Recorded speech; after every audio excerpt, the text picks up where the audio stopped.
All right. Yes. So we are back. It is Nerd 30, and the Omega Level Nerds are streaming once again. Thank you, everyone who has joined us and will join us in the future. As you can see, I'm here, D Square. We've got Jelly Rose, J100, Volsker, and a special guest, good friend, JD Oliva, author, uh, wrestling and amateur wrestling commentator, all around just nerdy guy, co-host of Thanks. Superhero Speak. Hey, we're about that life here. So JD, welcome, thank you Thanks, very man. much. Yeah, absolutely, anytime. You got some stuff going on, and you're always interesting to have on, so anytime. So tell us, before we get into this week's Falcon and the Winter Soldier episode, before we talk about that, let's talk about what you got going on, JD. So what you got going on? Yeah, on Monday, I'm watching another Kickstarter for a brand new novel. It's called Sundown. It's book 5 in my Books of Jericho series. It's a this time it's a vampire supernatural thriller Mm-hmm. story, and it's a lot of fun. We had a lot of success with the Harvest Moon Kickstarter last fall, and Mm-hmm. for the business, I'm thinking about doing these once every quarter from now on. So I've got a nice little backlog of stuff where I can just kind of keep putting this stuff out every couple of months. And Yeah. yeah, man, I'm excited. Looking forward to launching the new Kickstarter, getting some more work out there. We've got now at the top of this book, I've got like 3 or 4 short stories that are going to be used as like to kind of grease the wheels a little bit, get more people Mm-hmm. involved, get more people active, and might have a couple of little stretch goal surprises. So I'm excited. I love writing. I love talking about nerd stuff. I love talking about Yeah. all of everything. Yeah, definitely. And I can attest, if you haven't heard this from me before, I've actually, read a couple of JD's books. Last one I read was Apex. Yeah. They're real quick reads. And what I mean by that is like I can usually do them in a day or so, and not because they're super short, but, really interesting stuff and it's just easy to read. He does a great job, JD. So Thank absolutely. I And pride myself on being digestible as an author. Is like yeah. I like to write stuff that you can knock out pretty quickly. Yeah, yeah, and because it just gets you excited, for the next one and so on and so forth. So awesome stuff. Well, with this new Kickstarter going on, someone I read Conspiracy Theory, I read Apex. You said this time it's a vampire. So what Well, can you this tell us? this is going to be books. So you've read Conspiracy Theory, which was the old initial start to the Books of Jericho. I actually rewrote that one. The book is now called the Book of Jericho. I boosted that book up. So if you're interested, if anyone who's never read anything, it's real simple. Jump on the Kickstarter, and that one's $1. So you get a full Yeah. novel for $1. And the other 5 are available right there. The most expensive one is, of course, the brand new one because I'm Hmm. trying to generate business to it. But they're really easy to pick up. Like this is the 5th book in that series. Apex is something separate. I'm actually going to retackle that series. That didn't do very well, quite frankly. New titles, new Mm. covers, re-editing, and launch those as a separate one probably in the summertime. But yeah, this is supernatural thriller. This is what if John Wick worked the X Files, Yeah. and it's an assassin who gets hired to do more kind of fixer work, and he finds himself kind of always aligned against these supernatural threats. And this time around, he's got to deal with a coven of vampires that are actually existing today as like a multi-level marketing scam. So Okay. they're marketing a health food supplement, and it takes place at the beginning of the COVID pandemic. And this was a lot of fun to write. Ah. This is actually the longest book I've ever written. It's twice as long as Harvest Moon, and not because I'm padding it. I turned out I had a lot of things to say about vampires and multi-level marketing. Like I Yeah. surprised myself. I surprised myself. So but I got the reviews back already from my advanced readers, and they all really liked it. My editor said it's the best book I've written. So I'm really excited Awesome. for this one. So I'm Listen, you super you pumped. you gotta have. I mean, this is a joke, so don't do this. But this is a joke. But like, you have to have a line in there where the guy's like, "That's right, Amway, Am square." Now I wish I had. That's a pretty funny line, actually. But yeah, uh, it's good, and we got some cool stuff going on. Where one thing that was really popular last time is I said, oh, give me $250, you could be a victim in the novel, and I sold 3 of those. So I was like, all right, we're yeah. bringing that back. My Yeah. co-host on Superhero Speak, John O'Grady, got super into that, and he wants to be killed again. So I'm like, hey man, if as long as you're willing to pony it up, I'll keep on killing you. So Yeah. that's fun. So it gives you an Amway Corporation brought him back to life. It would be a different guy with the same name and the same exact description. So yeah, it's fun. These are really fun books to write. I enjoyed the subject matter. I've got probably 3 more in me with this character. It happens. Yeah. All right. Prepaid legal is coming for your brain.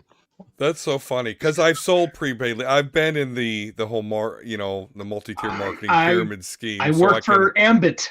Yeah. I sold Ambit Energy after college. It was a waste of my time, energy, and life. So that kind of was one of the inspirations for doing this. I'm Cutco Knives Man. I bought Cutco knives, so I'm about to say you're hitting all listen. They will cut the shit out of shit, but I'm not about to pay no $350 for no goddamn set. Okay. I was trying to help a friend from high school, and we bought one steak knife, and I managed to make sure that I use that steak knife every opportunity I get because it's insanely expensive. But it cuts the shit out of everything. Yeah, right. It's the best thing I own. Yeah, I mean, I don't know.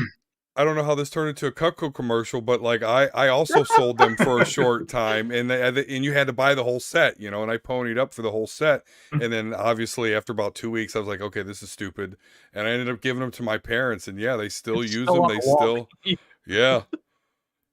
I mean, they work. Like, I don't think anything in this book is going to be quite that effective, but I mean, it's a fun story, man.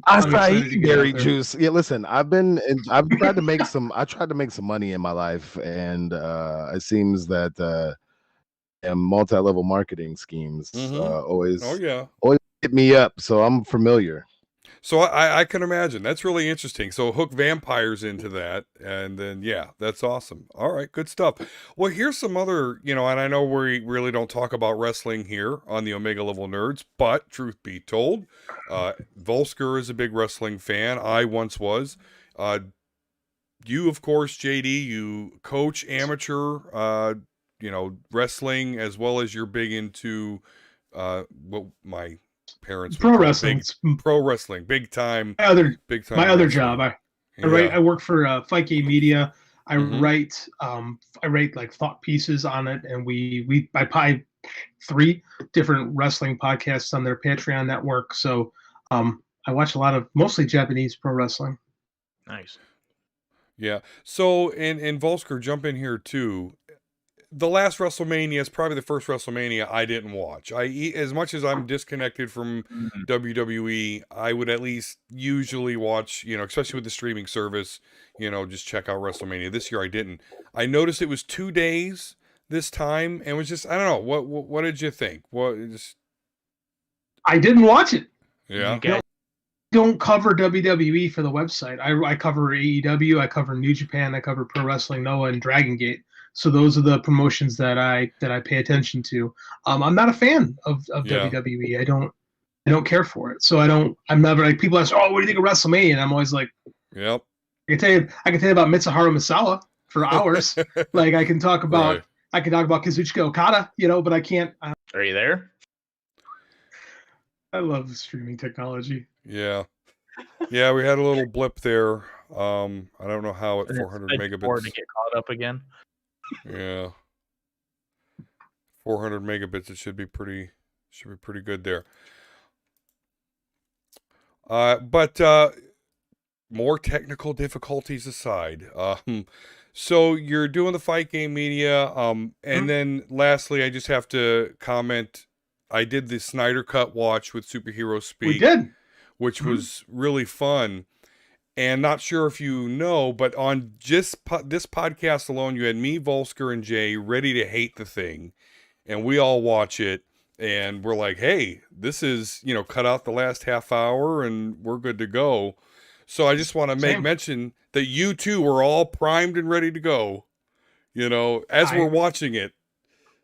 I prepped jokes that I wasn't able to use because I just really got into the movie. To the last half hour, I really enjoyed it. It wasn't perfect by any stretch of the imagination, but it was such a better film than I was expecting, and it was such a better film than we got the first time around that maybe my expectations were so far lowered that I was like, okay, it's not bad. Yeah. Like I liked it. Like it was fun. Like the last half hour is, I painful, but it was I just wanted it to end. But Yeah. like I liked it. It's a good movie. I don't think I'll give 4 hours of my life to watching it again, but Right. it was fine. You don't want to watch the black and white version now? No, I'm good. Yeah, I've I seen saw it 3 times, and even I'm going to stop at the black and white. I'm good. I'm good with that. That's 12 hours. That's a lot of time. It's a Lord of the Rings. I binge. gotta. I It don't. I is. don't know what to tell you. I like it. I don't know. It's the good, small things that they changed. I'm really into. I mean, it's didn't- good. yeah. It's Outside the I Leto. did yes. I did a write up for one of the sites I write for talking about the movie, and like I think it's unfair in some ways to compare the Snyder Cut to the Joss Whedon movie because we weren't Yeah. going to get a 4-hour version of that movie. Like in a Zack Snyder's movie had been released 4 or 5 years ago, whatever it was, it wouldn't be the same because they weren't going to put that thing out like all of the slow motion, which again in the context works fine. But Yeah. they wouldn't quite have done that. And this movie does have the benefit of hindsight because they got to see what didn't work both times around and they made it better. So, I mean, I'm all for that too. Like, I think you should keep working on something until you're happy with it. Like, I didn't have a problem with George Lucas going back and tweaking his movies. They're his movies. Yeah. So, whatever makes my viewing experience better, I'm all for. I think it's just hard. I think it's unfair to compare the two of them in terms of, well, look what they were able to do versus what they were able. Look what this was able to this time around. When like I saw one shot where there's comparing the Wonder Woman sequence in the bank, like where they're doing side by side editing. Mhm. It's like, yeah, it's twice as long and it is twice as good, but you don't release 4-hour action movies to the theaters. Like we're Right. in very unique circumstances where you could get away with that, and I'm glad it's like they figured out a way to release a movie on a new platform to people that really wanted to see it. And I didn't have to leave my house and sit in a different chair for 4 hours. I got to do it in my office right here Right. with you guys and it was fun. So it's a different kind of viewing experience. And Yeah. on the whole, I liked it. I agree with you there, JD. One thing though, we know from Snyder's kind of repertoire, it would have been probably a 2.5 hour movie. Then Oh yeah, for sure. 4 different cuts, just like Watchmen. Yeah, that's true. But those like don't count, right? Like every time a director's cut gets released to DVD, it like doesn't. Yeah, it just like, but it's not the movie that everyone goes to see at the theater. Like in my mind, that's like the canonical version of the movie is the one that gets the theatrical release. Because yeah, most times directors' versions are better. Yeah. But again, we weren't going to quite get that in the theaters. Would have stepped in and told him he had to cut it down. Yeah, and luckily now we're living in the post-apocalyptic world where there is no studios. They're just trying to struggle to survive. Like, I think they should just do, if they don't want to theatrically do it, just do the Snyderverse, like bring it back and do it as a HBO Max. I guarantee you they would have subs. See, that's the thing is I don't think we're going to get the I think Warner's ready to kind of like be with all that. And I think he is too. But they're going to take like the elements of that universe and kind of keep it going. Because I mean, it's not like they're going to restart Wonder Woman and Shazam. They just started shooting Black Adam. So I mean, they all really take place in the same universe. It's not going to go quite the direction he had in mind. And based on the last half hour, I'm okay with that. Well, he also just signed a huge ass deal with Netflix where he's doing the new zombie franchise that he's doing, which actually looks pretty sweet. It has Batista as the lead. I like that. I like Dawn of the Dead. Like his Dawn of the Dead remake is pretty fun. So if he's got more of that in him, great. I've seen him with superheroes. I'd like to see him do something else now. It's like it's half heist film, half zombie film. Love that. So it's actually really cool. You should check out the trailer. It sounds like because I like the genre mashups. That's kind of what I do with a lot of my stuff. So I'm into it. Mm-hmm. That sounds cool. Good stuff. Batman sucks. So yeah. I remember this from the last time I was on the show. Yes, I know you're anti-Batman. Robert Pattinson. Yeah, that movie's gonna pull. Very. As long as somebody shoots that guy in the face, I'm indifferent. Although I did like the Snyder Cut. It made me go back and because I never really understood the Snyder verse so far. Like I didn't understand that Man of Steel, Batman vs Superman, and what was supposed to be Justice League was the Snyderverse. I didn't because I don't care about DC. So now that I kind of understood it, before the Snyder Cut came out, I watched Batman vs Superman and the original Justice League, and I was like, I hate you guys for making me do that to myself. But then now that the Snyder Cut is out, Batman versus Superman has a completely different context, and that it makes that movie better. I still don't like that movie, but I get what you're saying. Yeah, it's trash. It's terrible. Like it gives it. So, but that's my point. My point is Batman sucks. That whole movie is Batman being the worst you're detective 100% ever. Right. In that particular movie, Batman is awful. Yes, it is. It's the worst. But Yes. that Batman is every time I see Batman, that's what it is. So it was like, oh, this is just like every Batman movie put together in one. All right, cool. Like, you see how trash he is. But then but like I said, when you put the Snyderverse into it, I'm sorry, the Snyder Cut into it, realize that he realizes that he messed up. I mean, he realized that he messed up in the original Justice League, but it was just like, I messed up, and then like that was it. You know what I mean? Like it wasn't really like a whole movie, 4-hour movie where the dude is like trying to repent for the shitty detective work for the last movie or whatever. So no, I agree. I like the character arc way better in this movie than in the previous, because it feels like he's making up for being a shitty superhero. Yeah, and it makes me want to see like a Batfleck, get shot in his face. That's what it needs to happen in the last scene of any Ben Affleck Batman, or actually any Batman movie ever. It needs to happen is either I'm sorry for this is a Titan spoiler, but they're on season 3, so get off my nuts. When Dick Grayson, breaks his neck with his foot, that needs to happen every time, or he gets shot in the face. One of the two needs to happen, or it's not a true Batman film to me.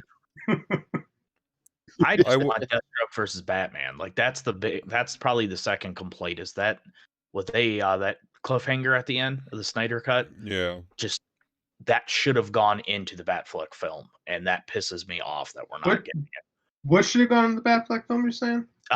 Where they changed it, because remember in Whedon's cut, it was, hey, Deathstroke, I'm building League of Our Own. Yeah. Hey, it's Bruce Wayne, go kill him. Batfleck's film was actually the movie about him versus Deathstroke. Yeah, I'd have gotten into that. That'd we're been getting sweet. Yeah, we're getting robbed. Yeah. There's Sparkle Batman. Yeah. I want to see the Robert Pattinson, more of that before I make a judgment call on it. I'm kind of ambivalent toward it at the moment. I'm kind of like, see what happens. Well, I think the fact that it's an Earth 2 Batman is going to give him a lot of breathing room, or at least I think that's what they're going for. So it's not the. They got to do it in the beginning. It's like Earth 2, where bitch ass whiny superheroes are more bitch ass and whiny. That is going to be so hard to like. That's going to be a tough sell, I think, for people. Yeah. This is a different universe, Batman. This Batman's over here, but this Batman's over here. Like in comics, that works because you kind of know what you're getting going in, right? Yeah. But with normal people, I don't know if that's going to work quite as well. We're going to find out. It's like nobody at all. Robert Pattinson. I'm Batman. I sparkle like a sun. God. And I won't work out. Yeah, I didn't know. I prefer my Batman to at least doing some push-ups. Like, do some push-ups, bro. Over here, sparkling in the sun and shit. He'll be wiry, diamond skin ass. Nothing wrong with being able to flick your hair. Well, I mean, coming from somebody that Batman shouldn't have that emo look. Where you figure it'd be hard to wear the mask with all that hair. I'll give you that. But then you know what though? I will say that Robert Pattinson Batman is a little more believable than Titans Batman. No, I haven't watched Titans. So. I never watched Titans. Good show, but bad Batman. Because can it be worse than Gotham's Batman at the end, where the suit didn't even fit and it was all like flabby? I don't even know what that looks like. I'm about to look it up. Best Batman is Teen Titans Go Batman, because he's just doing shenanigans and laughing at people. Right. I like Teen Titans Go Batman. I like Teen Titans Go. That's a fun show. Of course, I'm one of the boomers that right now whine about wanting the original back, but yeah, Cartoon Network isn't for me. That Teen Titans Go movie was awesome. It was fantastic. It was fantastic. I loved it. we watched it because I got the 5-year-old. At the time he was a 4-year-old, Yeah. and I just laughed the whole time. I couldn't believe how entertained I was. It's so silly. Like, as long as you don't take it seriously, it's so much fun. So silly, very silly. I'll have to put that in front of the kids and see if she cooks there. All right. Yeah. Well, listen. I mean, Michael Keaton, I guess, because that Batman is. Yeah, it looked pretty bad. So the penultimate issue. I always say issue. Episode of the Falcon and the Winter Soldier of the one and only season. Yeah, yeah, it really is. It's just ingrained in me. But so we got the number 5 episode, the penultimate. We've only got 1 episode left. This show, although very different from Wanda, I'm glad we learned a lesson about speculating. I like this being as straightforward as it is. And the biggest thing, spoiler alerts, guys, on the stream, spoiler alerts, we're gonna spoil it like a rotten egg here. So the biggest thing to me in this episode is obviously this is the aftermath of John Walker as Captain America killing someone in cold blood with, cameras everywhere. And following through on that conclusion, he gets discharged. And after he gets discharged, for those of you that don't know, I know she gives this whole long name, and that's very interesting. But Madam Hydra walks up to him, played by Julia Louis-Dreyfus, which really works, actually. I'm really digging that. Just a short... At that same point, yeah. Yeah. Really cool scene.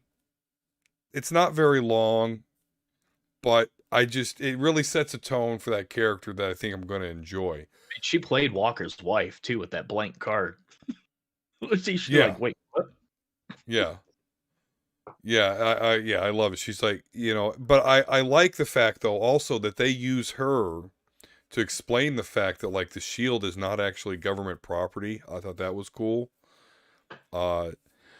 But I don't know. So in the comics, she goes from Hydra to going underground with Nick Fury. So, I mean, she's not a straight baddie. Really kind of a deep cut. Not a popular character at all. Someone that disappeared for a long time. I know Hickman's Avengers run brought her up a little bit more, but, she could be in Sword. I don't know. But that is Madam Hydra, for those of you that were not aware.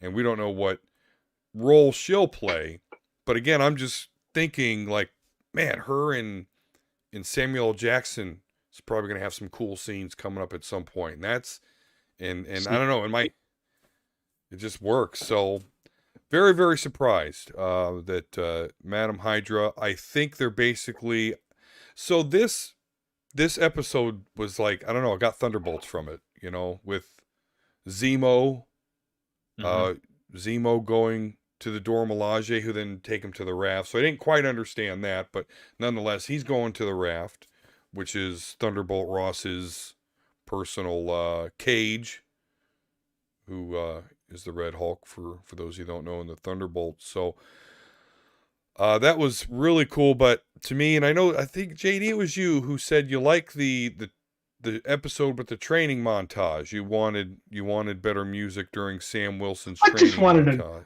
I just wanted a pop song of some sort in a training montage, because it makes a training montage. It kind of makes the training montage stand out a little bit. Like, if they're going full Rocky, go full Rocky. Like, it was not Ryan Tiger, but something like that. I really liked the scene. I really liked what it meant to the character. I liked everything about it. I just make it a joke. Yeah. What did you think of, and I don't want to gloss over it, but it did happen during the beginning of the episode, basically the fight for the shield between, Bucky, Falcon, and John Walker.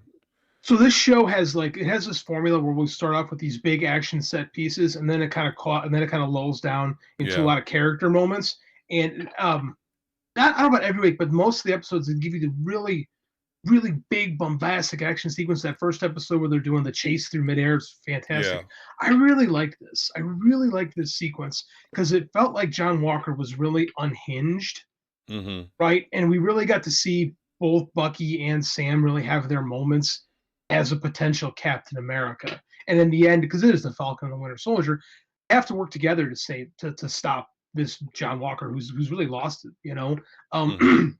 Wyatt Russell has done such a great job playing John Walker. People legitimately hate him. Like they've completely forgotten that he's an actor, and they're like, "Yeah, man, this dude, he sucks," you know. And it stuns me.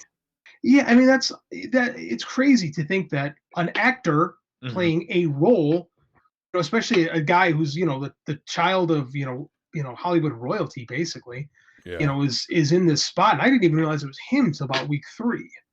Right? So I mean, he's done such a good job of making a character that's sympathetic and understandable, but like at the end of the day, hateable. Like when you're creating a good villain, you want someone that has motivations that you can kind of go, okay, I see where you're coming from, but what you've chosen to do is wrong. That makes for a compelling villain. And he's done such a great job of doing that, to the point where there are media outlets that are going like, how can they do this to an American veteran? It's like, well, it's fiction. You know, we're making this up as we go along. So, nothing is sacred. Right. But I mean, like, again, that just, you put that out to his performance. Wyatt Russell has captured this, and that fight sequence was fantastic. And I love the significant moment of I always want to call him U.S. agent, of that Captain America ripping Falcon's wings off, right? Because he's not going to be Falcon anymore. He's going to be Captain America. So I mean, there was just so much like great poetry done with the cinematography. I love this show. It's so good. Yeah, it truly is. And of course it has a lot of social commentary to it, particularly with Isaiah Bradley and how he was treated. I want more of him. I'm just going to say it now. Absolutely. Like, I would love for them to go back and do a film of him going through, because he deserves that character's awesome. Well, the reason why I don't think that's going to happen is actually because of the name of this episode is Truth, which is actually the story arc that involved him. I think they're more setting up him, not only for what he's doing in this show, showing us how a black man who the serum worked on was treated, versus John Walker, who just got discharged and ultimately like, okay, you're not Captain America anymore. You're not in the army anymore. You can go off and do your own thing. And then, of course, the contrast of what Isaiah Bradley went through. Which, although that does kind of make you think that John Walker has a point when he's like, you made me. And you're like, you know what? He's right. You know, our government, in the show, made him. Just like they made Isaiah Bradley. But again, obviously... Think about it, though, is that really too off? Like, obviously, outside of J100, we haven't been in the military, but there are secret ops and shit that end up that way. Like, it's not unbelievable. And that's what's crazy about this show, is everything that they're piecing together with what's going on in society, Walker just losing his shit. Like, it is absolutely something that has happened, obviously minus the super abilities, and will continue to happen one way or another. What I love about good fiction is that it is metaphorical. Like we deal with like real issues and real stuff with history, but you candy coat it with all the bells and whistles of, like, in this case, superherodom, and it makes it kind of makes teaching a lesson or learning something or understanding the problems of the world we live in a little bit more digestible for some people. Like if we can, like a book like Truth, like that, I didn't know about the Tuskegee experiments until I read Truth. Right? Like I went out and I read something about it after I read that book, because I think I was a teenager when I read that, and I was shocked. I'm like, this can't be based in reality, because again, you grew up sheltered in the suburbs. You don't learn a whole lot about what really happens. Right. And so I like when good art can point me to learning a bit more about the world we live in. And this show does a pretty good job of it. Like it does like I said, in a palpable way that's digestible for the masses. It does a good job of making people ask questions, or at least it should. Yeah, absolutely. I need to go back and watch this with kind of like more director eyes, or like just more analytically, and just trying to be a part of the story, to talk about on the show. And I'm going through a lot of other anime and stuff like that right now. So I have the time to do this. I just haven't yet, because as the show is getting deeper, it's still pissing me off. But just like you're saying, JD, like it is palatable and digestible. Um, the issue, I don't mean to say the issue, the but that's the word I'm going to use. The issue that I have with this plot so far is it is, again, it's kind of the issue that I have with like our real world right now, where, and I said this last episode, what are the flag smashers doing that are wrong? Like, that's wrong. I still haven't figured out or pinpointed anything that they've done that deserves this treatment, animosity, and even terrorism tag. Like, honestly, I don't see, besides them becoming super soldiers, I don't see where this terrorism is coming from. Number one. Two, then when you juxtapose John Walker versus, I guess, Sam, all right, because Bucky is kind of just like an in-between, like he's always been. But like, so when you juxtapose John Walker and Sam Wilson, that makes me uncomfortable too. I mean, that actually kind of makes me uncomfortable the most. I've never really liked Sam. I don't like Captain America, just the archetype in general, for the same reason why Isaiah Bradley don't want to be out to light. That's literally the reason why I can't stand Captain America. Like, that in and of itself is what he explained is why I can't stand the character, and I've never liked the character. I mean, I get it, Steve Rogers, but like, get the fuck out of my face. So, um, to me, Sam is just this, like, this is the acceptable Negro. You know what I mean? Like, trope. And that kind of makes me upset too, or whatnot, whatever. You're just gonna go right back to, you're just gonna just like go right back into the fold. And that, it just makes me sick, because being someone who's been court-martialed, being someone who's had to sit in front of like a military tribunal of people judging you off of shit that they've trained you to do, but then they're like, no, we don't like this. Like, I go back and forth between understanding John Walker and then hating him at the same time. But then at the same time, I'm like, why is anybody trusting in dealing with these people? Like, why? Like, the whole point of the Avengers is like, fuck these guys. The whole point of Wakanda is like, fuck these guys. But then we just the whole the to me, plot of this show is to stop the flag smashers, because that's what's going to make peace in the world. And I don't know about you, but I've, out of everything that I've seen from any blip, it's been done, whether it's been in Spider-Man, whether it's been done in Endgame, whether it's been done in WandaVision, whether it's been done in Falcon and the Winter Soldier, has been some fucking chaos that these motherfuckers clearly can't handle, because they just want shit to go back to the way it used to be. Why are we just like, yeah, we want to be on the GRC side? I'm sorry, but Carly makes every single point that needs to be made, like, socially. We want to talk about social commentary. What the flag smashers are talking about to me is literally like it. Like, so we got to be human. I don't. When half the population was gone. Then now that these people are back, we're going straight back to, get out of nation here states and fighting and war. Yeah, like, remember, even Sam told her, I agree with what you're doing. I just don't agree with how you're going about it. Yeah, I don't think she's going to end that's up what being that's a my villain. whole point. That scene right there made me sick, because what are they doing? What did they did? The only thing that they've actually done. But okay, oh sure, but that murder was only, when you count the bodies that they have, it's only 3. They got 3 bodies. 3. How many bodies have the GRC displaced? Millions at this point. And I mean, it even goes back to JD's point, where you feel for what she's doing. You might just not necessarily agree with everything. Yeah, I don't. So that's why. That's my one critique on this show that I haven't liked, is I don't think, like, because I agree with what J100 is saying. Like, I've had a hard time trying to think of, okay, like, you created a sympathetic villain, but have we created a villain that's too sympathetic and too correct? Yeah. Or I'm having a hard time being like, okay, because until they started killing people, which they have killed some people on the show, and yeah, it's a step too far, and she's taken, it feels like they've written her, and they've written dialogue specifically to take her a step too far. Like, I have a hard time with, like, I agree with this, of, you know, trying to justify exactly, because I'm still trying to figure out what exactly the GRMC is supposed to be doing, like, and what exactly the flag. It doesn't.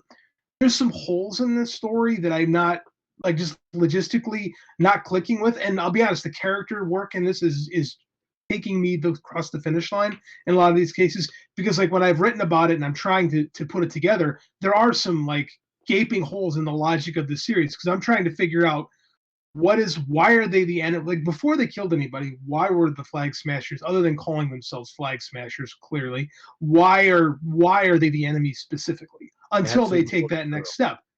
And it's That's what like, okay, yeah, but this, like, it's very unclear. Like, what is, like, if they'd have set up like some kind of major crime or something, then we could have been like, okay, their actions are justified, but I just don't think the but is big enough yet.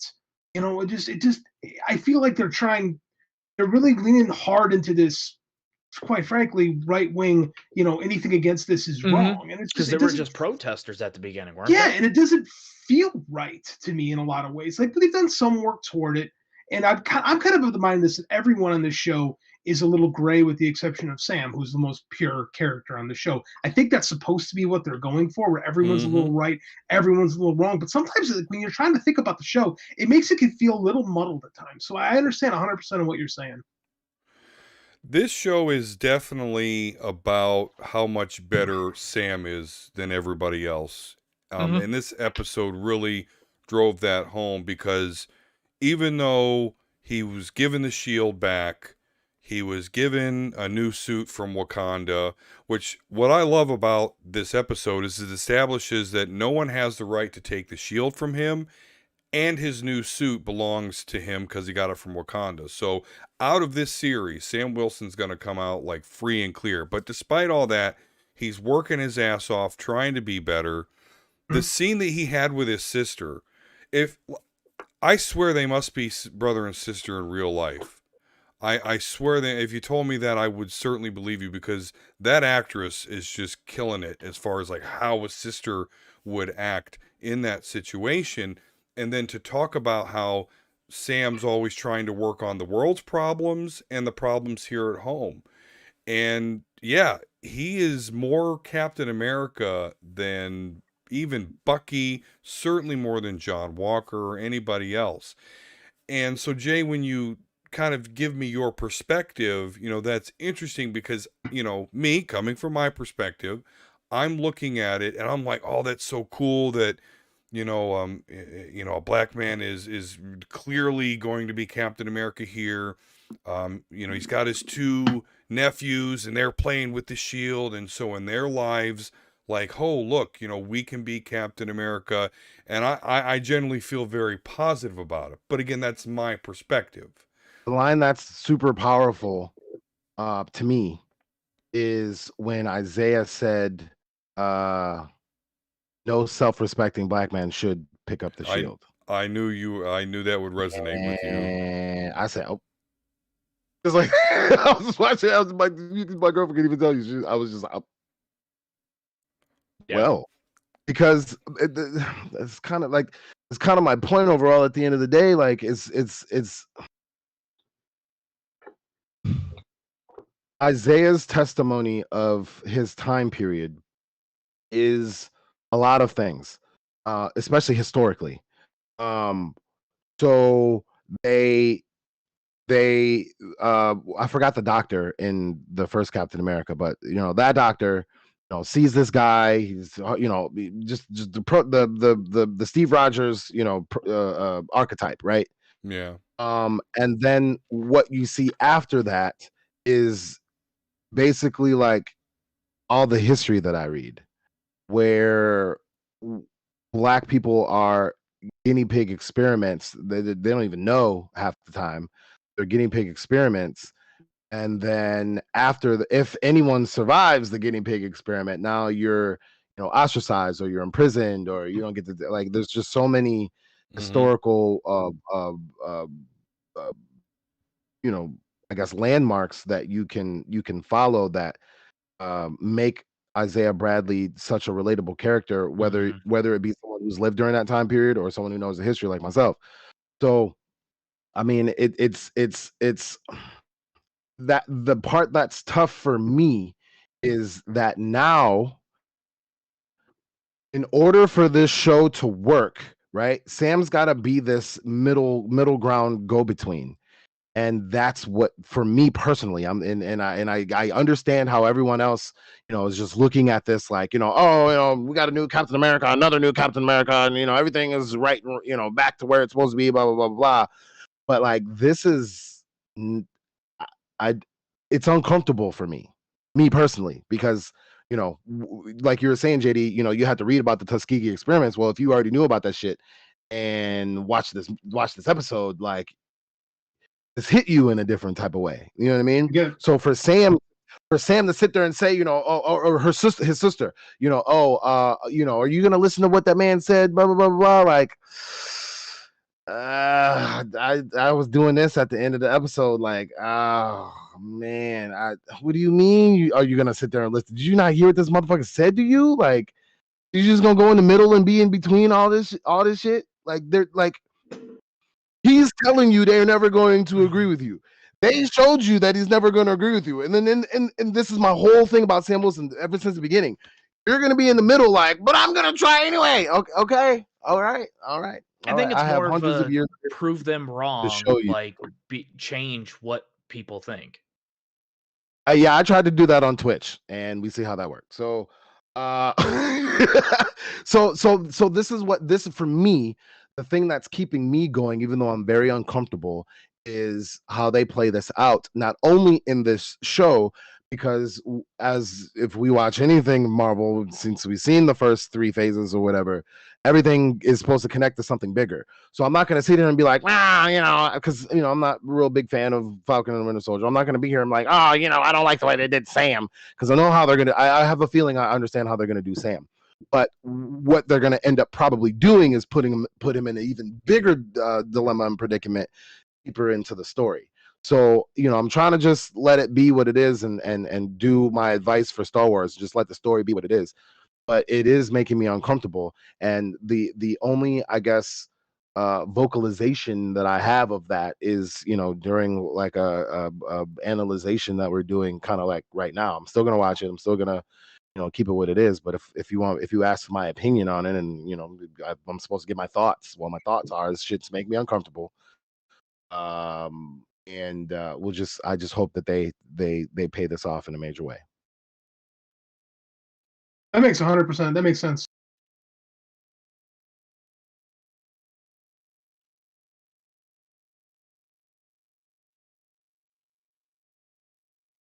Needs this, to me, and this is my opinion. Yeah, I think this really shines light on how a lot of fucking people think in the world right now, and it's not right. I'm not saying that.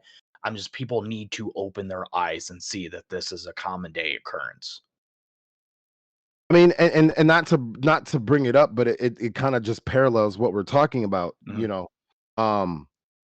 I used to have this fun thing that I used to do, because I mean, I'd still, I guess, kind of do, but like, I used to drink a lot, and I used to go to these dive bars, especially in Parma, Ohio, and just sit there and wait for some shit to pop off conversationally. And then and for whatever reason, maybe it's my initial tone and my articulation, everybody, this group of guys think that, like, I'm gonna be the black guy that it says everything that they want to hear.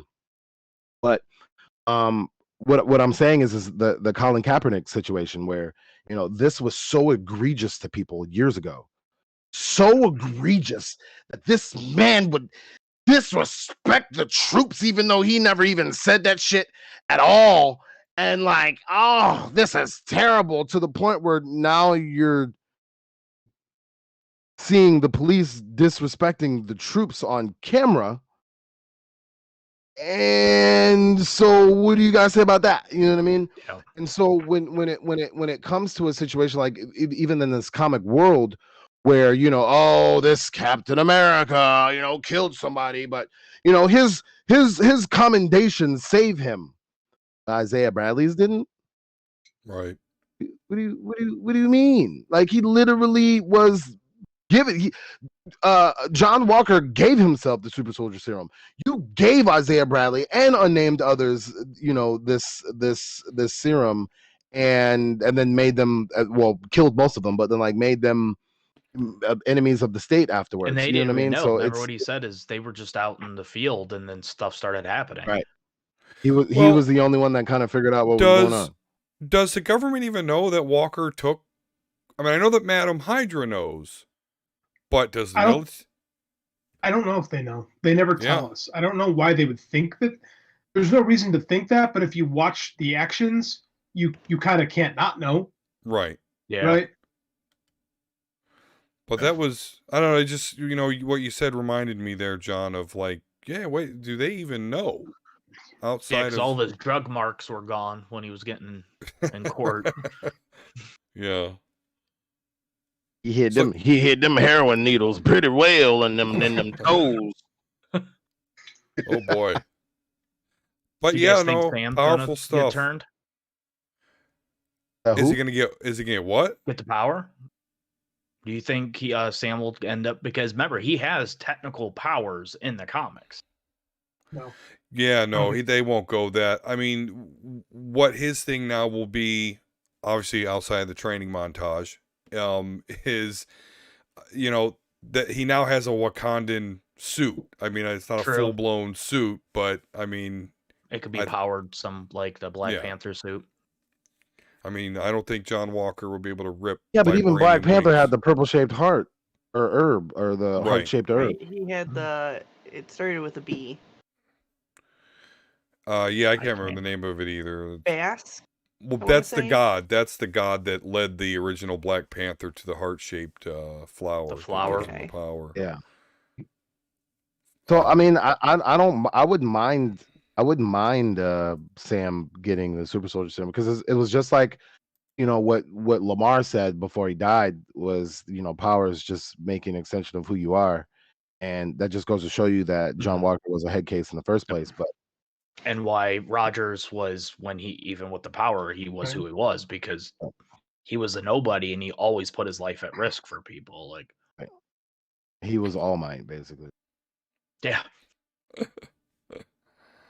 So yeah, I mean, powerful stuff. All the way around. Really, really powerful stuff. And to me though, I'm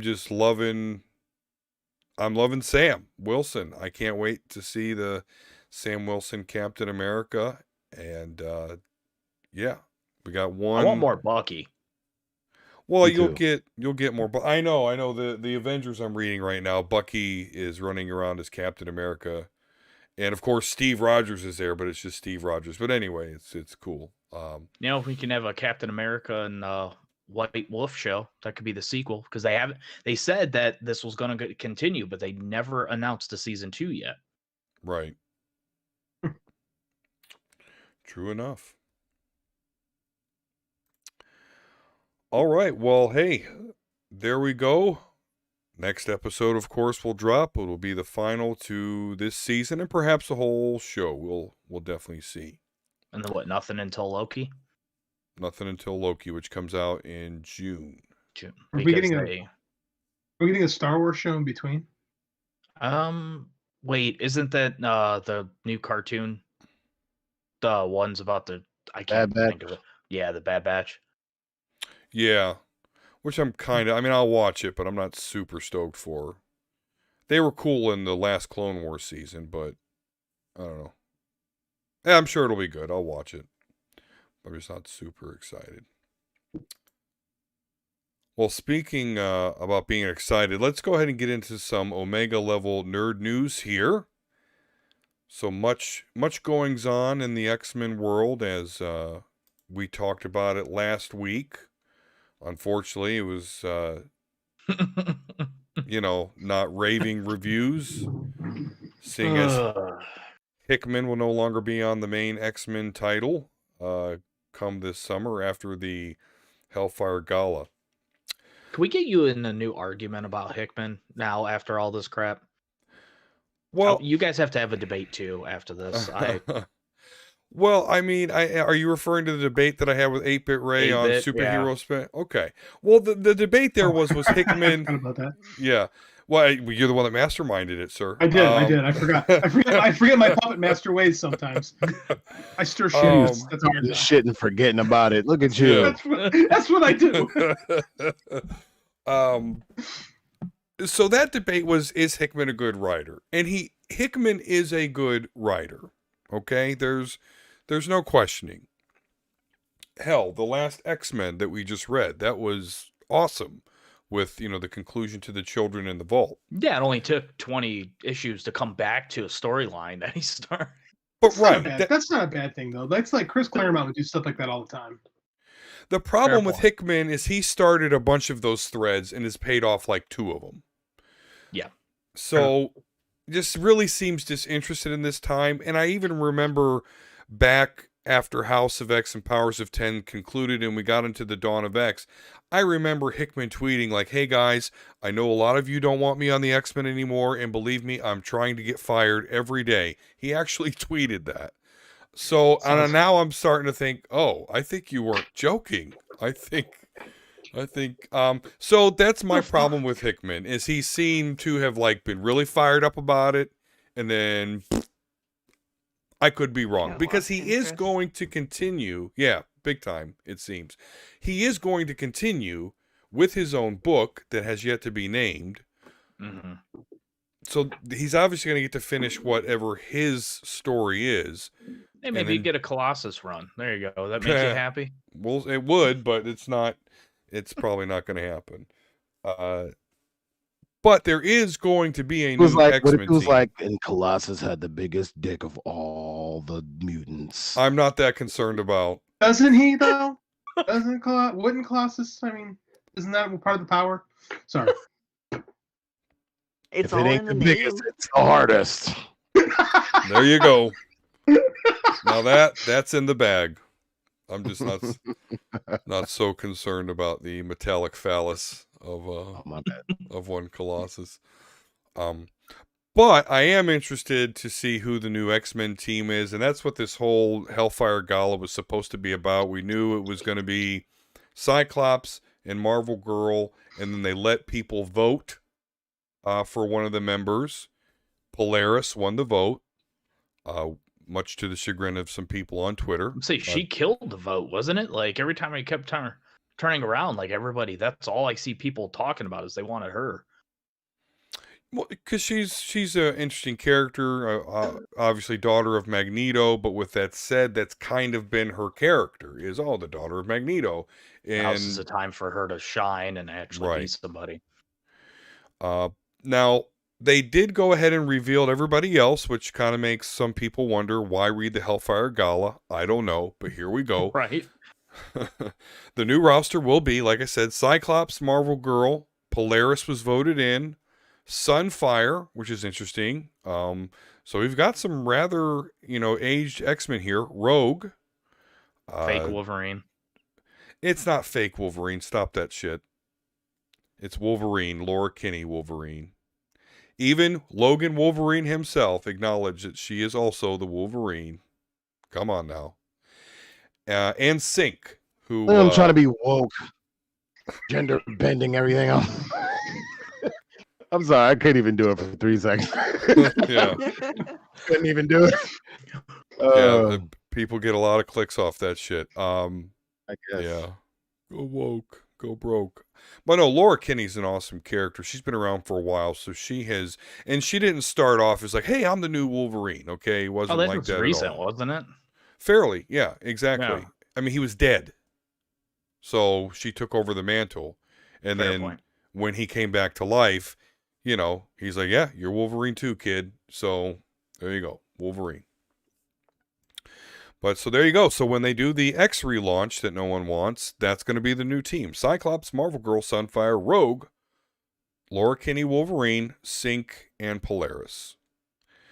Jerry Dugan's going to write that one with Pepe Larraz. Pepe Larraz is a pretty awesome artist. I got no problem with Jerry Dugan. People kind of talk down about him, but I think he's pretty good.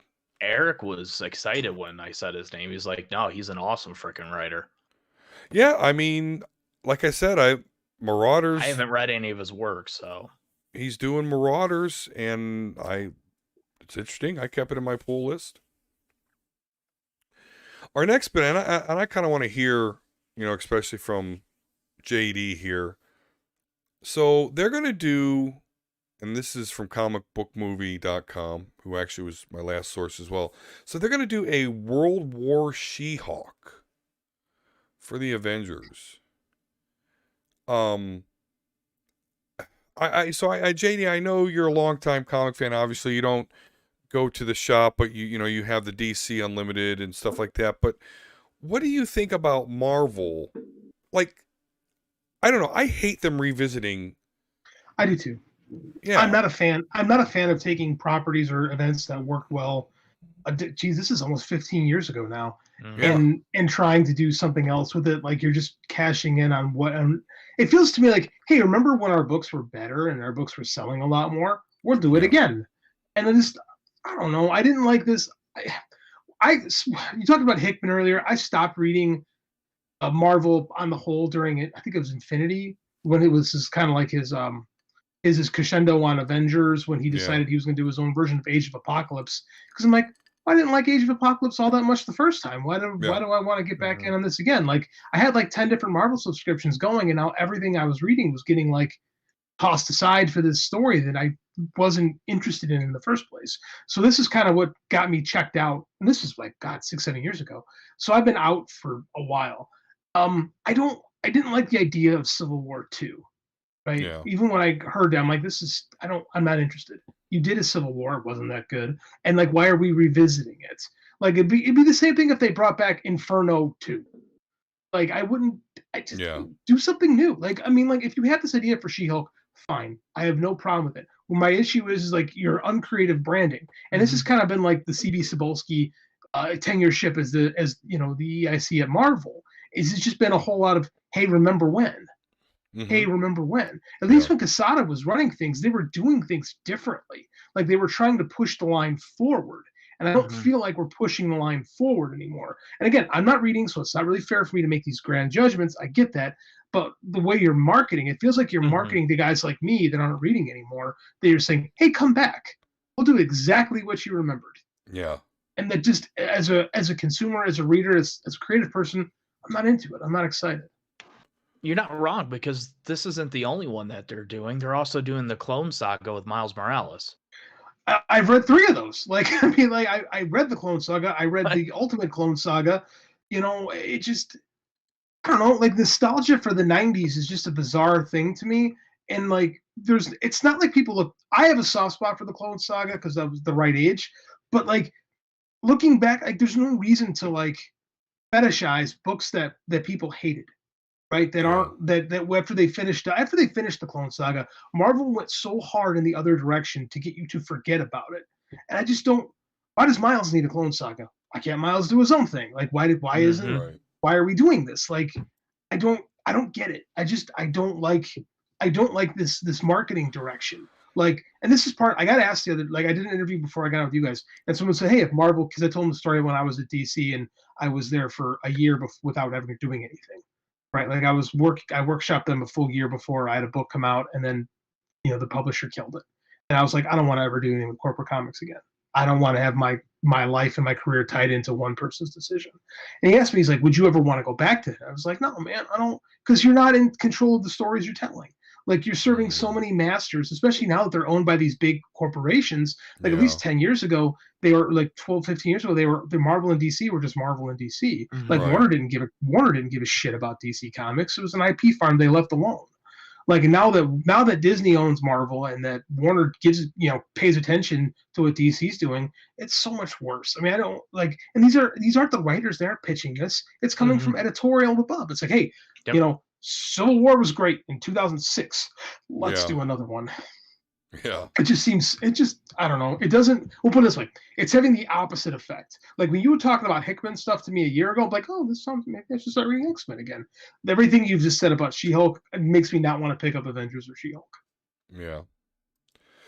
Yep. Hey, Absolutely. Dave, Go. remember when you were I think it was last week when you were talking about how manga keeps outselling? That's exactly why. Like that is the key example. They just run with their shit. They don't have people dipping their hands in it. Well, here's another reason why too, is the business reason, is because for the last 2 decades plus, comics has invested heavily into the shops, into selling what works in the shops. So it becomes this incestuous business where you're not getting new readers in because all you're doing is super serving the people that are already there who are dwindling. Right, so you super serve this percentage of fans. It's getting smaller and smaller because they're aging out and because shops are closing across the country.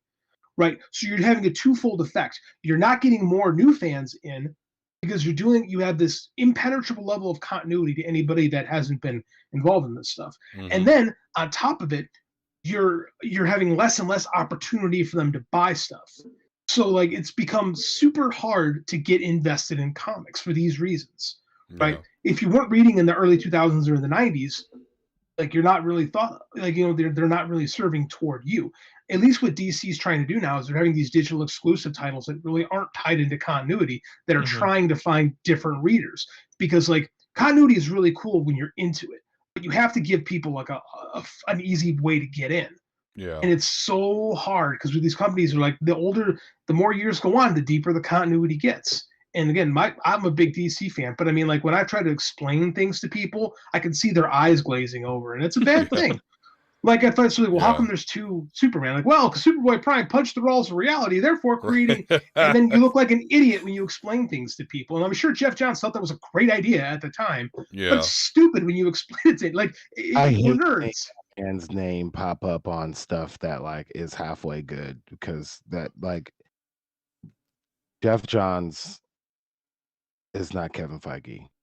Oh, and he would like to be very badly. He would definitely like to be, but I don't think I've ever really truly, except for like where I'm at in Flash and in Arrow, I don't think I've ever truly enjoyed anything that he's spearheaded. When he was when I Blackest was Day.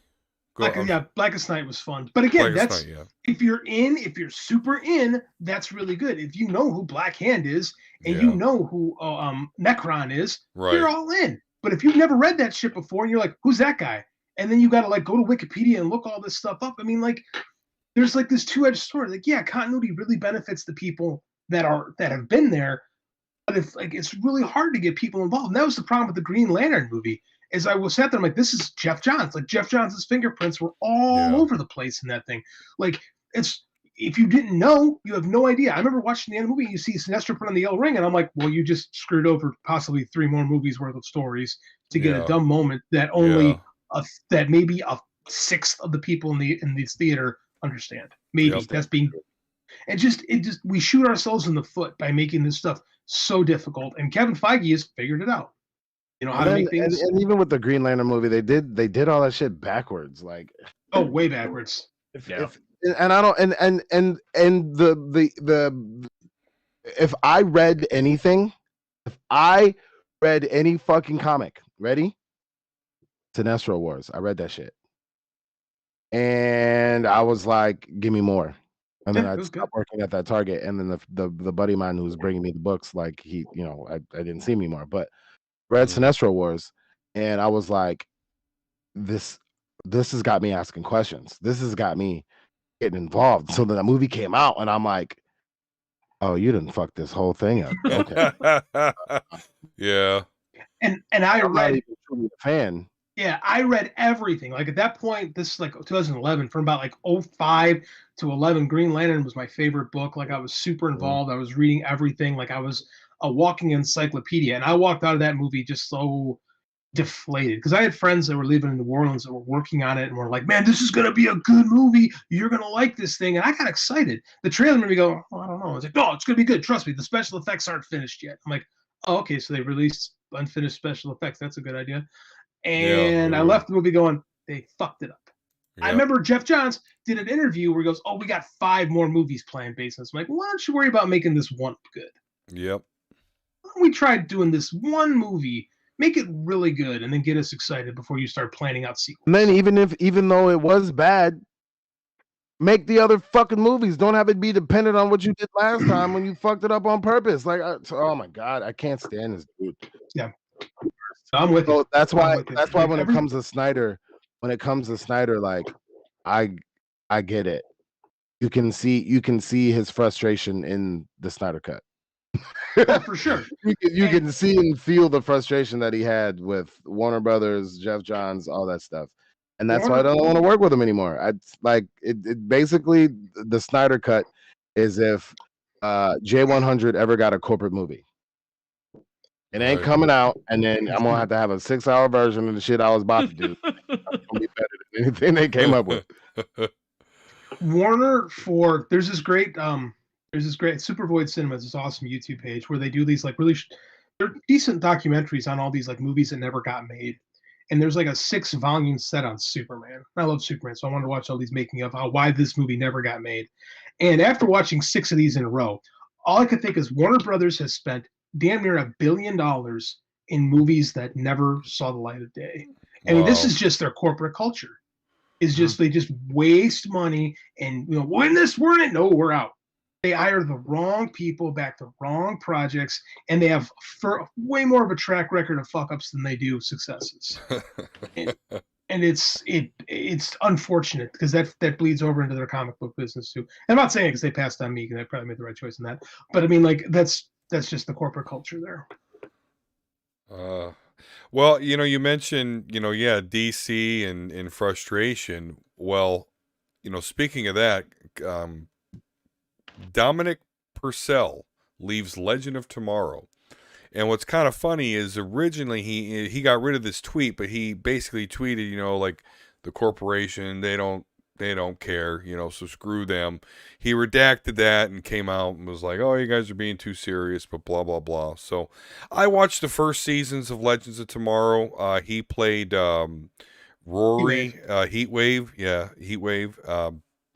He was cool with his Prison Break buddy, Captain Cold.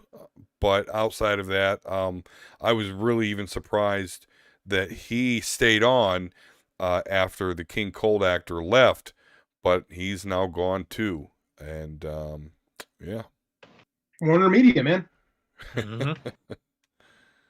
Nobody comes out there saying great things about them. Yeah. Except for Chris Nolan, who they throw insane amounts of money to make movies that confuse people. Yeah. Outside of that, this is something you don't see every day. Looking at IGN here, so. The Predator screenwriters are suing to win back the franchise rights from Disney. They've got some big cojones to go up against I didn't know this Disney. was a law that you could do. Was it like after 35 years, the original writers can technically get their rights back to the property? It depends, right? So every time, like when you buy it, because they sold the property to them, right? They had their The Predator is based on their character, right? So they created it, so they have. They sold it to Fox, right? They sold it to Fox, but those rights have to be renewed. That's why they constantly make these movies, because if they don't, the rights revert, right? So there has to be a movie in development. No, similar to the Fox's shitty movies to not go back to Marvel. Bingo.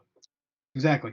When the movies aren't in development for X amount of time, goes back. Like when Daredevil went back to Marvel a few years ago because they didn't have anything, they weren't doing anything with them, right? So they have to be doing something with them. And Disney spent a lot of money, so of course they see money in Predator. I don't think this is going to work because they're going to have something in development. They're going to try, but I mean, like you're talking about going against Disney. I think they already have it in development now, don't they? Yeah, so they're screwed. They're not going to be able. They can fight it. They'll spend some money. They'll probably get a payout. Is what's probably going to happen. Because what are those guys going to do? Right? They're going to try to sell it to New Line or something like that. I mean, they'll be able to. Well, it's like people will come to them because it's Predator, but I don't see them. Sony. Yeah, they can. Tyler Perry.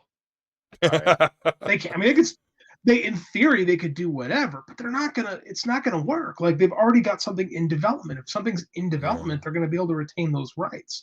Their problem is they didn't sell to Disney. They sold to 20th Century Fox. The 20th Century Fox bought Disney bought 20th Century Fox, so you accrue all those contracts with it.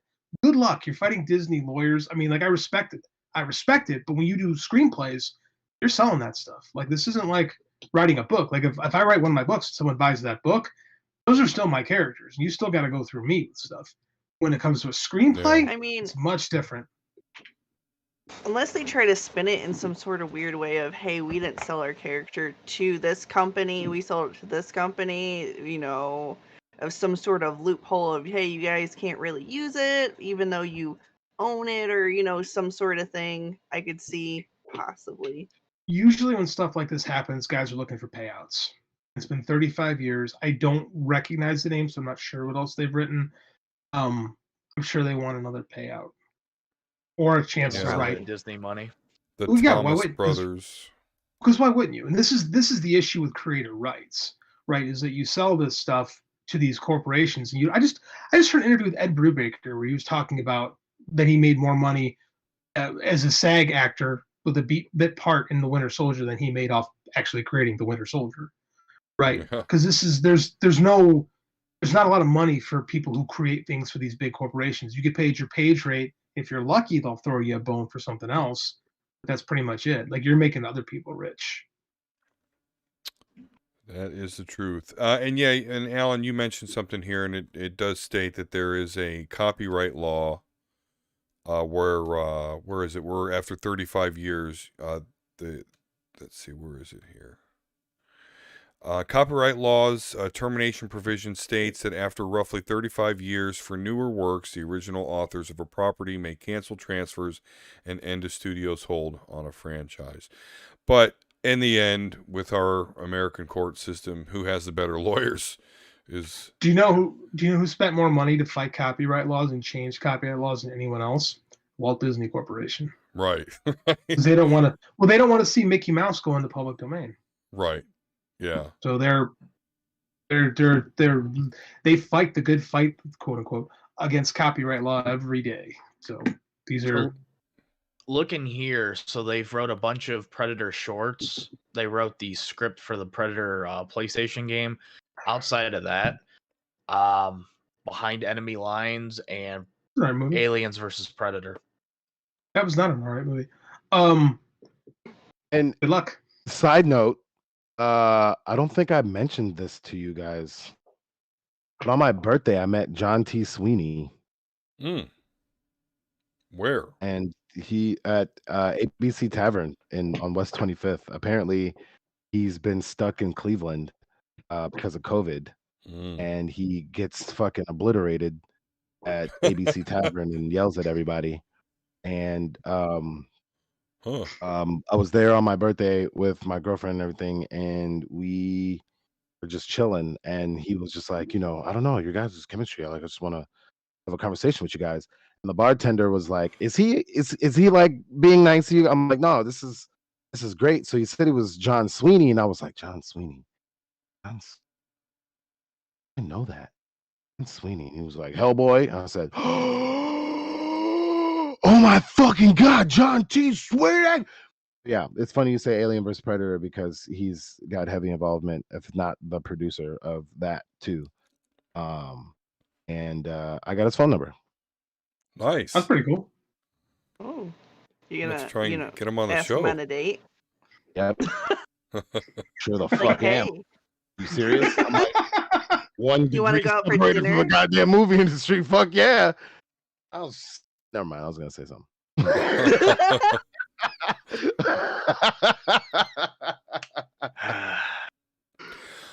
Our last news item here comes from MSN.com, and it could have even really been the main topic. So I don't know, we might be talking about this a while, maybe not. I don't know. But I am excited, flabbergasted, just shocked. So Amazon's Lord of the Rings series is going to cost $465 million for the first season. Now, JD, you actually worked in television, so I'm a layman here. Sounds like a lot to me. What say you? $465 million for one season. It's a lot of money, man. Amazon made a ton. Do you know how much money Jeff Bezos made during this pandemic? Sure. They're fine. They're fine. It's a lot of money in a TV show. Yeah. Yeah, because when you think about it, it's how many episodes? They haven't announced yet. It's just a full season. That's all he said. So let's say 10. It's 10 movies. Like, you figure for like 2 hours, like if it's a 3-hour movie, it's talking like a $200 million movie. I mean, like, okay, that's kind of in line with what movies cost. So makes sense. I would have a really hard time writing that check if it was me. Yeah, because that's like at the end of Game of Thrones type money. Oh, yeah. No. That's more. Game of Thrones, Mandalorian, they're about 15 mil per episode. So like even the later saying, episodes, I think some of the later Game of Thrones were 28, 30 million a piece. That's just it says roughly 15 million per, but yeah, that's still, it's like a lot of walking trees. Well, it's like everybody that hated the ending to Game of Thrones got mad and went out and somehow got Jeff Bezos to go along with this because they're gonna shit on Game of Thrones with an awesome Lord of the Rings series. At least that's what I'm hoping. I'm okay with that. I can live with that. With developing content for these streaming platforms, I still haven't figured out how you've made your money back with it. I mean, like, it's easier when you're getting your $10 a month from everybody or whatever, but it seems hard to me to be able, and I know they can have like network engagement and they can say this has been streamed this many times. Merchandise is huge too. That's true. I forgot about merchandise. And what is Amazon good with? Yeah. You don't got to tell me, man. They're like, most of my money comes from Amazon. Not shipping my desk. Right. I got a pair of shoes that I'm waiting for like a week and a half, and it's starting to make me mad. Like, yeah, I don't know, man. It's a lot of money. I hope it's good. That's a good play, though, because when you talk about the Lord of the Rings world, right? Like Fellowship of the Ring, Two Towers, Return of the King, that all happens in about a 20-year period. J.R. Tolkien literally wrote thousands of years of history for this world. So when you talk about streaming services that need content, Lord of the Rings can give you a lot of content. I mean, as long as the family's willing to let you do it, which, I'm sure Amazon can make that happen. I was like, it's Amazon. They like money.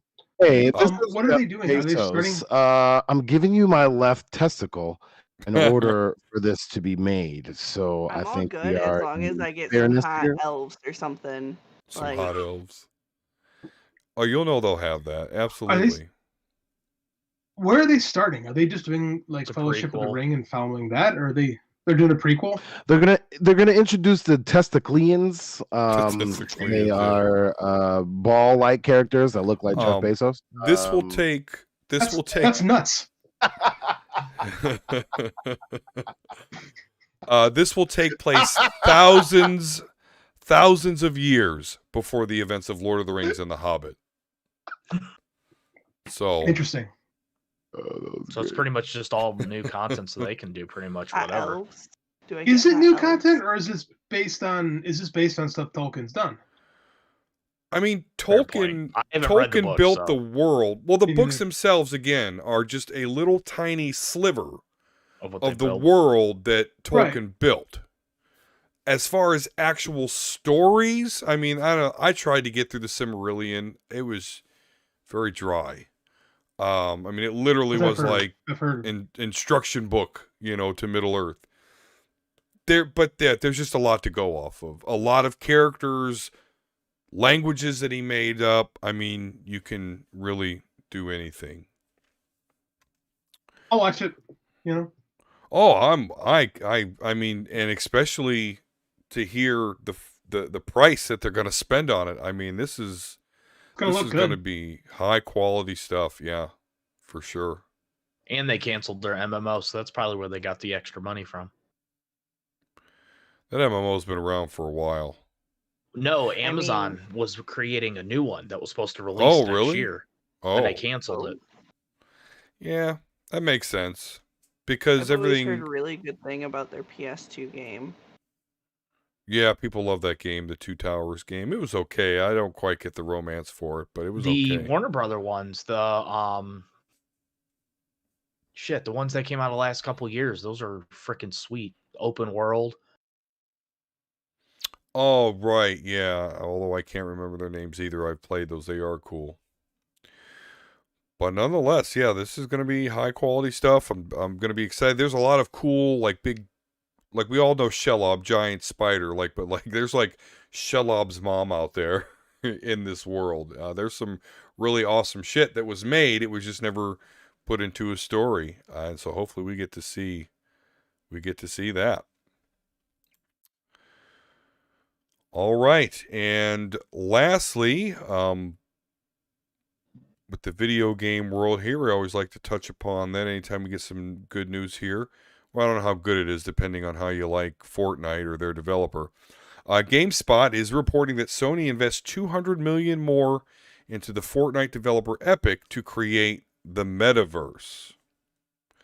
So I guess these shared continuities ideas, it's coming to. What just is getting their ridiculous. metaverse gonna be?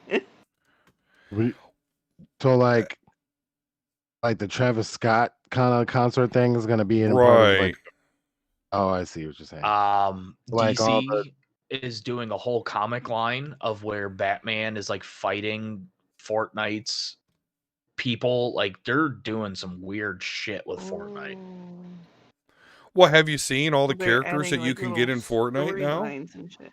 There's so many. You My kids were Aquaman. playing it the other day, and Yeah. she's like jumping up and down. She's like, "Ha! I got a solo win in squads," and I'm like, "What are all these characters now?" She's like, "Look at this one and look at that one," and I Yeah. shot that one. And I'm like, "Okay."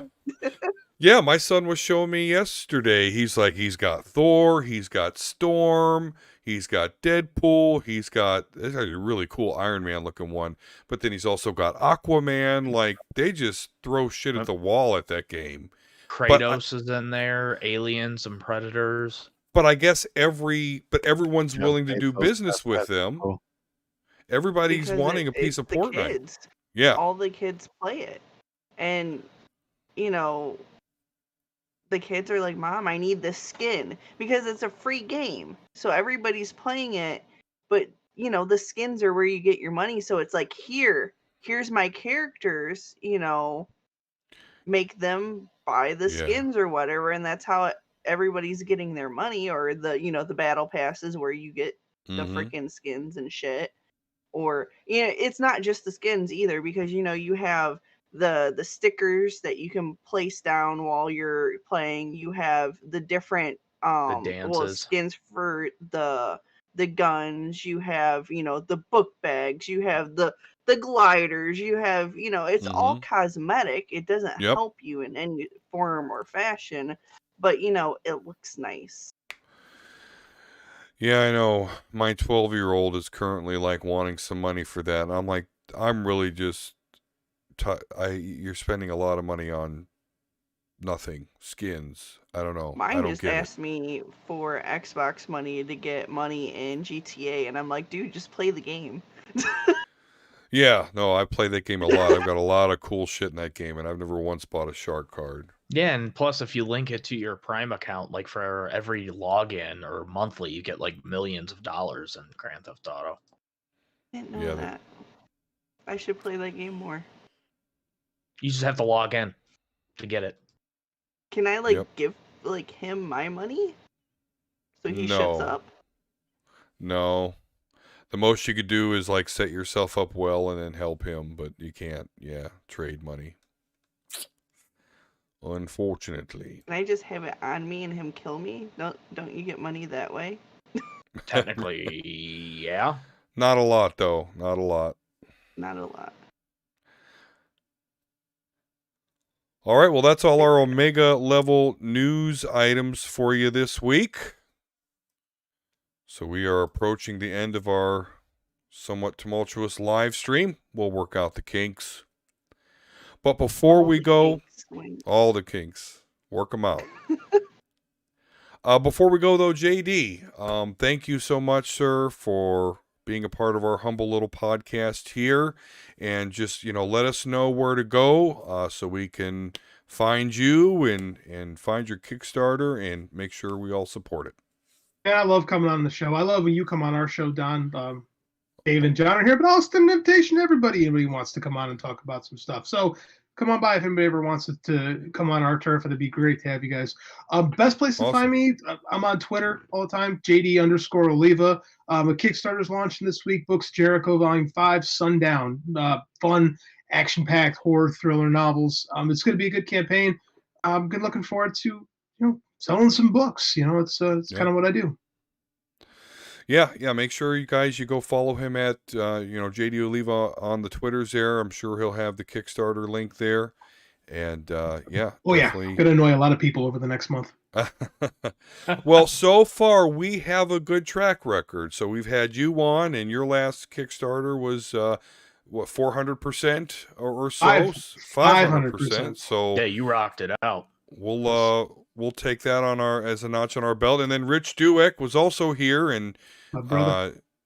did awesome on his. So hope we continue that there for you, as well as all the other great podcasts you're going to go on to. So good luck with that, sir. Thank you for giving myself and Rich, guys like independent creators, a chance to talk about this stuff, because it gives us a chance to get out there. Like, it's such a pay-for-play world in advertising, and to be honest, I would much rather come on and have conversations with people and try to get them interested in me as a person before trying to sell them something that I do. So doing this for me, doing this for Rich, doing this for all the guys that are creators. Thank you. Yeah, I promise. I got your books. I will get through them soon. I'm gonna let you know something. I got your money. I'm okay. right. No, the check cleared. We're good. Right. Yeah, we're good. We're fine. Read them at your own speed. But there's another one coming out, so not saying nothing. But and John, unfortunately, I know you don't got much going on with the videos or the streaming, sir. But where can we find you? You can find me here on Sundays on Omega Level Nerds.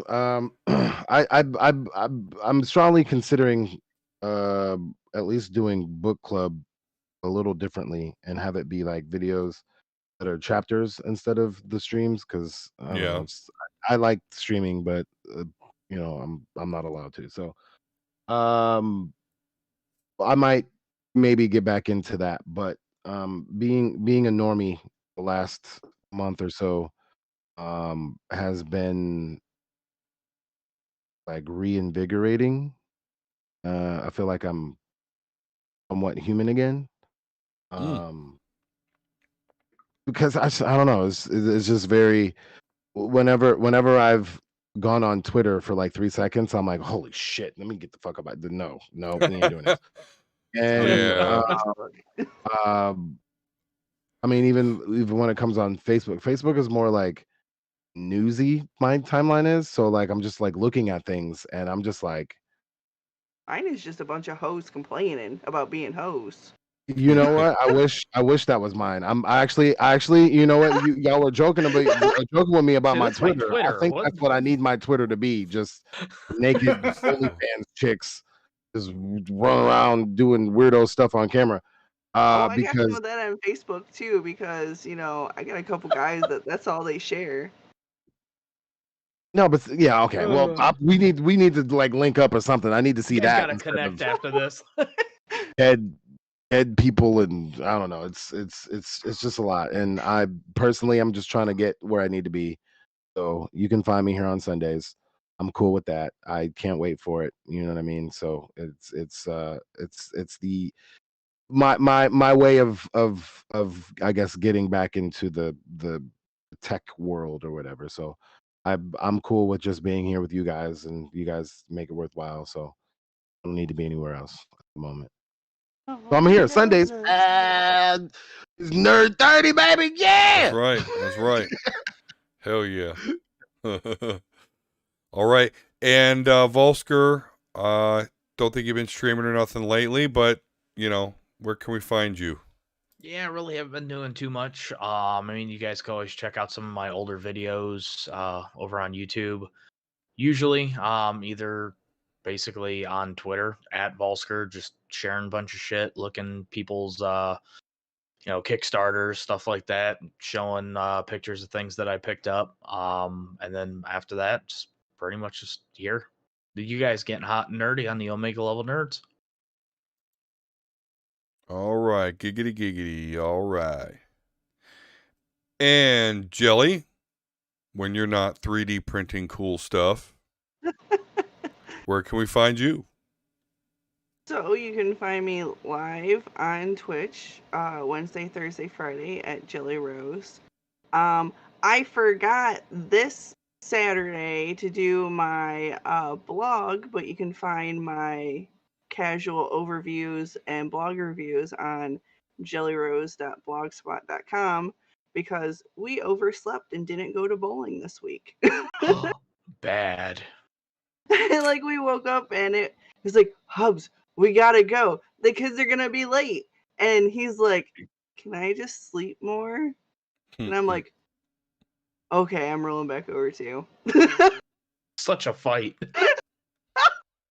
So I forgot to do it this week. But I kind of skipped over my YouTube stuff too because I've been doing stuff for my Twitch or it's not a Twitch team, it's a stream team. We kind of take everybody. But I've been doing a lot of stuff for them, which I do have a very special stream coming up on Friday the 23rd at 8 p.m. We are doing a VR stream on the Twitch's team channel, which I'm hosting at twitch.tv/crimsonco team. I had it backwards. But 4 of us are playing The Forest in VR, which I'm probably going to scream and crawl on the ground in fetal position, and that's probably going to be the end of that. But, at least for the 5 minutes until I start screaming. Do you still do that thing where people could just scare the shit out of you in your stream? Like the scare button. Oh, yeah. Yeah, I have that in my channel points. So I do have it limited. So every 20 minutes it can be done. But it's down in the little channel points and everyone scares the crap out of me. I think I do have donations set up as well. So like you could just send a bunch of dollars and scare the shit out of me too. But then you can find me on my socials at J3LLI3 on like Twitter, Facebook, Instagram, and probably I'm missing something else, but somebody already stole just plain Jelly Rose because she a bitch. But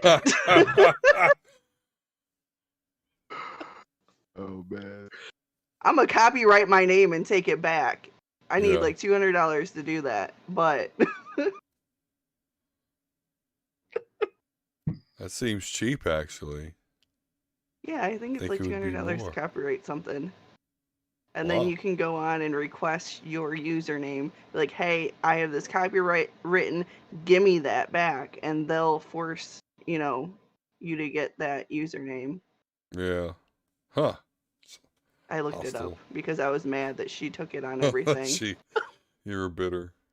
So when something new comes, I will make an account just to take it before this chick because it's the same chick that does it. Also, now you're in a war. I got it first. That's hilarious. I wonder if she ever, like, in the one she can't get the regular name, if she does it with the flip with the 3s. I don't know. It would be hilarious. I think that there should be a celebrity KY Jelly boxing match. And whoever wins gets I'm sorry. I don't know. She looks like a little stick. I'd probably hit her and she'd KD's like what? Into flames. I'm just enjoying the show. Yeah, hey, no, we always. You know what? Listen. My brothers wrestled. I was, taught how to box. I can do jujitsu. Like, bring it on. I will pay money. I am well-rounded. You want it? Last 15 minutes always gets a bit loopy here at the Omega Level Nerds. You can guarantee that. All right. Well, good stuff. Hey, make sure and go visit those guys. As for me, My personal Twitter is at dsquare72. You can find comic book reviews that I've done on superheroespeak.com, although I've been kind of slow on them this last class, kicking my butt a little bit, but I'm still doing them, so make sure and check out that website. Check out Superhero Speak podcast, where, you'll have JD there. But what I really need everyone to do is we still need a lot more love on our Omega Level Nerds Twitter. So please, please, please go to @Omega Level Nerds on Twitter. There's a link to our YouTube there as well. So we need some more subscribers so we can customize our URL and just be that much cooler. I would very much appreciate that, guys. Well, until next time, hopefully with a little less problems. We'll see you next week. Peace and love. And we'll talk to you again soon. Have a good night.